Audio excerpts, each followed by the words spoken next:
Hello everyone, welcome to Wake Up America. This is the first video in what I hope is going to be a long and productive channel. Hopefully everyone here tunes in, likes and subscribes, supports the algorithm. But the goal here of our channel is basically just going to be talking about things going on in the world, things that just kind of blow your mind, and you're just sitting back and you're like, what in the world were they thinking? Like, kind of just walking through the Twilight Zone. I know some of us feel like, every day we're just kind of living in the Matrix or playing Jumanji. What's tomorrow gonna bring?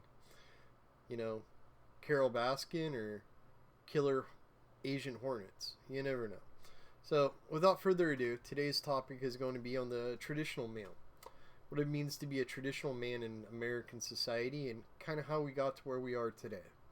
So, without further ado, let's jump right into it.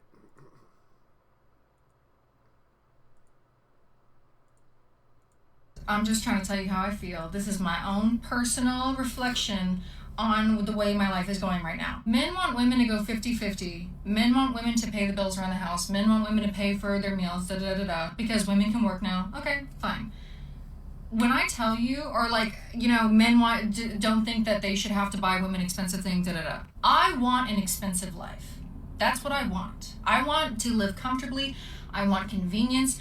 I want to be able to see something, and I want to be able to go on vacations and buy the things that I want, and enjoy my youth. I want all those things for myself. If a man's not going to give those things to me, I will give those things to me. That's fine. But I'll tell you this right now. The more that I work, the more that I focus on working, the less patience and tolerance I have, the less feminine I feel. And that's another thing that you guys complain about. Oh, women these days, they want to be girl bosses, they're not feminine, You can't have both. If you want me working my ass off so I can give myself the life that I fucking want, which is my right as a human being to want whatever life that I want, I'm not going to be feeling girly pop girl. I'm not going to be feeling all feminine, willing to drop whatever I'm doing to come see or go to dinner with you or whatever. I don't want to do that. I can't do that. So at the end of the day, if you guys want these feminine women, if you want women to be in their feminine, you have to provide for them. That's just the way it is. But if you want a woman like the one I'm becoming, who works her ass off to give her whatever she wants out of her life, which is my right, then you have to deal with the fact that I'm going to not be able to make time for you. I'm going to look you in your eye and say, tough shit. You're not paying bills around here. Whatever you say doesn't go, bitch. All right? I'll be there when... So, some of the things she says make a lot of sense, and some of it don't. First of all, to me, she comes off a little bit hostile there. But, that's probably because, she's sitting there holding down a job, and, the expectations of dating and romance, they're kind of like a double-edged sword. But, great video. I kind of agree with the theme of her message.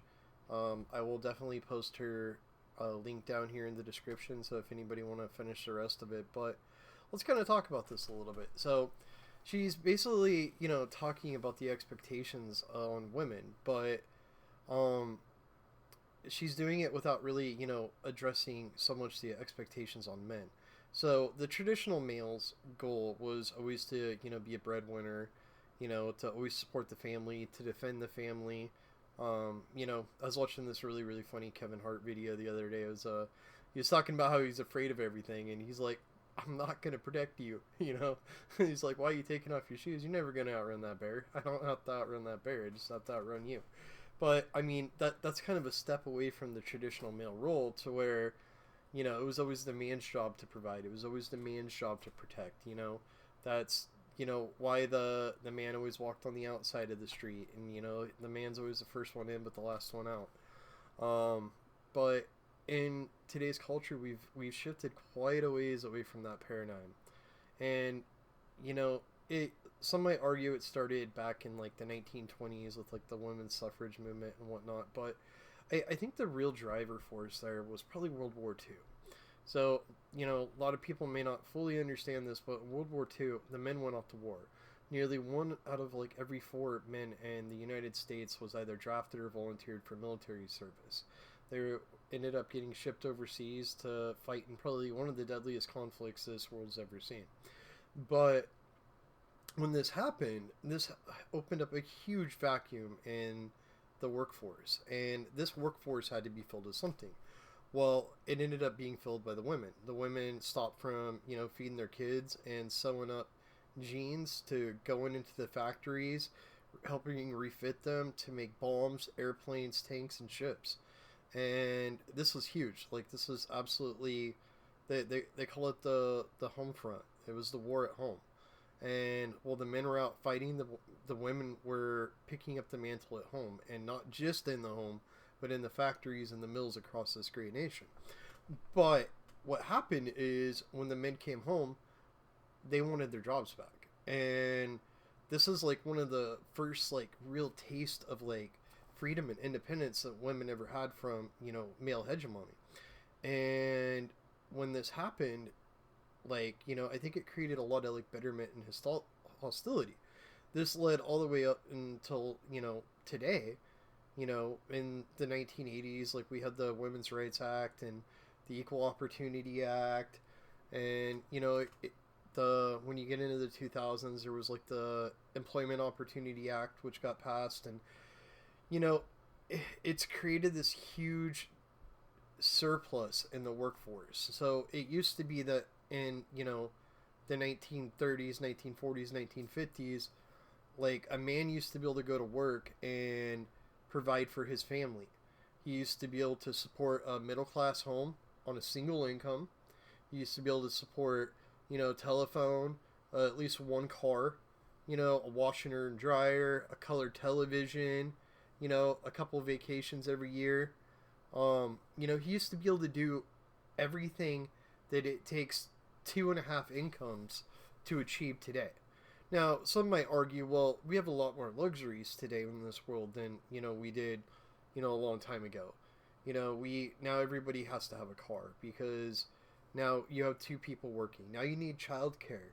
Everybody has to have a cell phone or a modular device, and you got to have a TV in every room, and you have to have every single streaming and Netflix service known to man.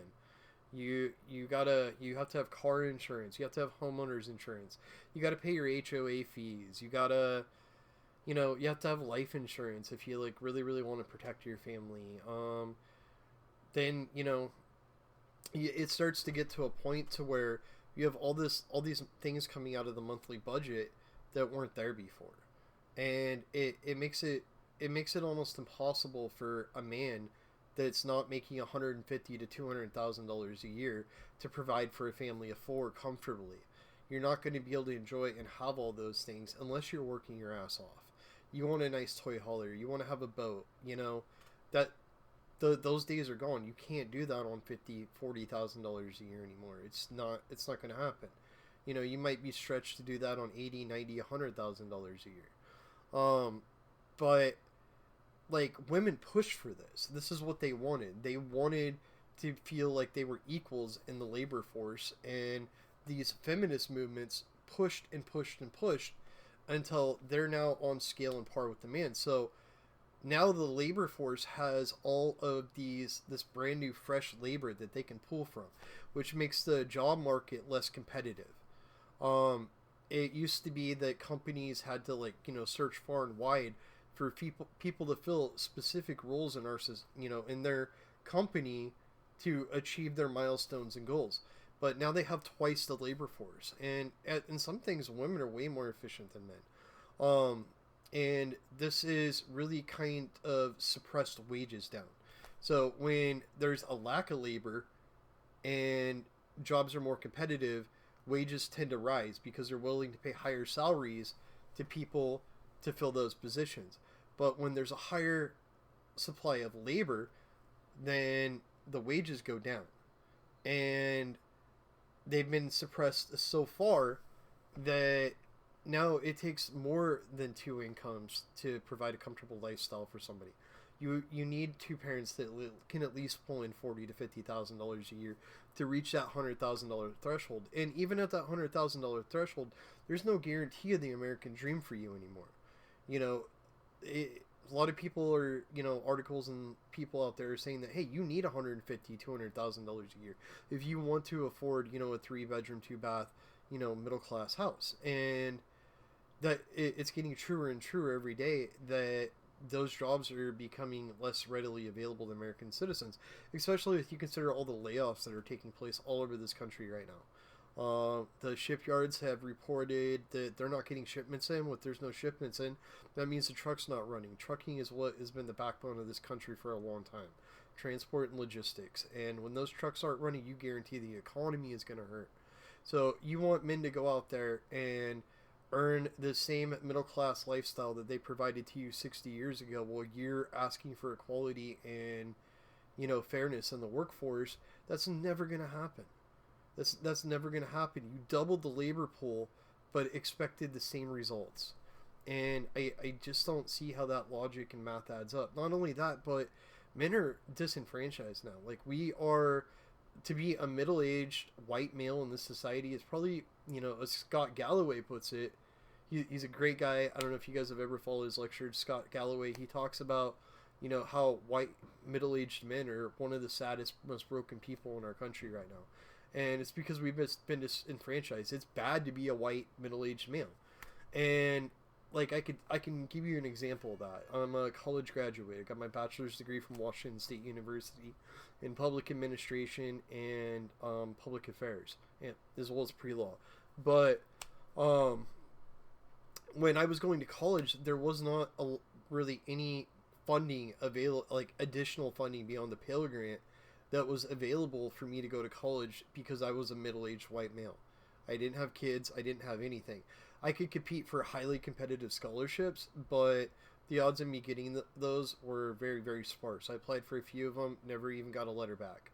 But when I went to look at the scholarship board and all the, grant funding available, it was always for diversity. It was always for minority groups, women, single parents, black women,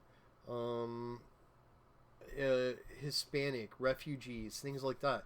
If you wanted to get additional funding and to go to college and get an education, you really, unless you wanted to incur incredible amounts of student loans, you had to be of a minority group. And middle-aged white males are not a minority group in this country anymore. Well, honestly, we never were, but we just don't fit into that criteria. If you want to join a lot of the labor unions in this country, and for every male that they hire, they have to hire so many of these DEI groups, or they have to hire women, transgender, they have to hire ethnic minorities. So again, if you're a middle-aged white male in this country right now, you are very, very disenfranchised. You are kind of at the bottom of the barrel. And it's really, really, really sad. But women, especially in terms of like dating and relationships, they still want that traditional male. And that traditional male is being slowly eliminated and eradicated from society. In fact, it's going to be harder and harder every single year for dating and people that want those cultures to, still be a thing. You still want a man that can pay for everything and take you to the movies on Friday night and pick you up in his fancy sports car and, just buy you everything, take you out shopping, or just give you a credit card and be like, go have fun on Temu, babe. Here's my Amazon account. It's not gonna be like that anymore. I don't even know how we come back from this. It's gonna take several generations of productive rebuilding of the white male in order to get back to a traditional male role model, a traditional male father. And just kind of like the way you saw like with deadbeat dads and or what people would call deadbeat dads, like in the black communities and stuff, you're gonna start seeing this in white communities, and it's gonna start getting a lot worse before it gets better. And it's not that like I don't agree like with some of the things she's saying. Yeah, when you go to work, 40, 50, 60, 70 hours a week, you're tired at the end of the day. When you get home, you sit there on the couch and you're like, oh crap, man, I forgot to grab a beer before I got up. But man, the fridge looks so far. Babe, will you grab me a beer?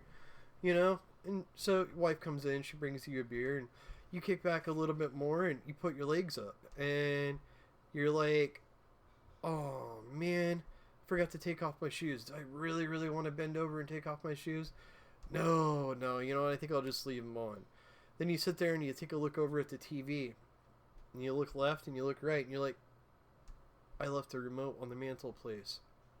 And you just remember, you just asked your wife to grab you a beer. Did she really want to come in and grab you your remote after she's been taking care of the kids all day? Nah, she doesn't. So you got to get up and grab your remote. So you get up and grab your remote. You sit down and turn on the TV.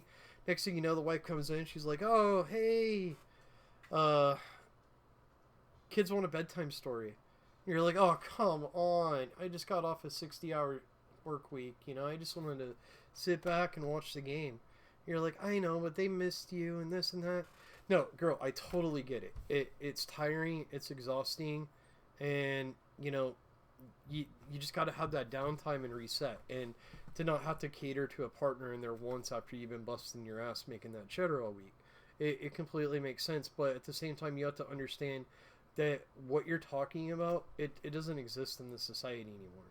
In fact, you know, like when I was in my generation, when you wanted to meet a partner, you went out and talked to them. You talked to them at the movies, or you know, you hit on them in a grocery store or something like that. Like now, it's all over the internet, and it's all based on looks. And you know, dating and relationships, they have taken a completely new life in, you know, 2020 plus. You know, it's completely different than when I was a kid, and I don't ever see it going back. But neither do I see the traditional male, you know, returning anytime in my lifetime. Yeah, there's still, you know, a few of us out there, you know, kind of like me, that, you know, appreciate those values, but you just got to understand that they're slowly being exterminated from American society. Now, if you go to other countries and other parts of the world, I'm sure that they're very much alive and well, but here in America, the traditional male is a dying breed, and the way politics are moving in the U.S., I don't see it coming back anytime soon. So, anyway, thank you everyone for listening, and that's all I got. Stay tuned for the next episode. Like and subscribe.